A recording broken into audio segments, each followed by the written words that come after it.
salaamaaleykum mbokk yi ginnaaw ñoo leen ko digoon ñu ngi noonu nag ñëw tàmbali leen course baa ngi noonu di commencé gis nga gars yi sag laa ilaha illallah course bi départ na ñu ngi tàmbali laa ilaha illallah course moo bu ci kanam laa ilaha illallah suluxu romb na ko nañ ko daw rek fair play la paix Sénégal jàmm rek a fi neex ndeysaan course baa ngoog ndeysaan première ligne trente course dina ko jël laa ilaha illallah course dina ko jël suluxoo ngi ci ginnaam la ñu yegg capandaw laa ilaha illallah oh ay execo li ma fi gis nag execo la de léegi nag arbitre dañuy déglu arbitre nag loo fi joxe lu dul match nul yàq na course bi arbitre xoolal li ngay def de loo fi joxe lu dul match nul yàq na course bi arbitre daay noonu tey sa ña mu yow laay arbitre yëkkati na la ko course nee na course ko jël waaye man lii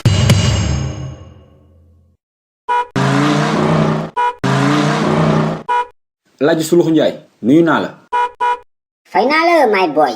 waaw ginnaaw bi ñu la nuyoo ba pare ñu bàyyi la nga nuyu ak sénégalais yi lay seetaan. sénégalais na nga def.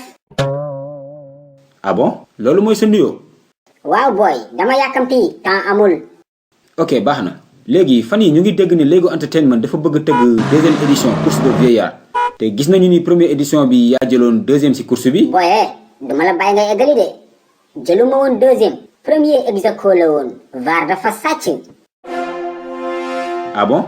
bien sûr course jëlul premier loolu sénégalais yëpp ko seede revanche bi nag dama ko yàkkamti woon il faut ma woon course ak sénégalais yi que je suis l'homme le plus rapide du Sénégal man maa fi dàq ñoqali je suis le nijaay de Ami Mbacké Thiam.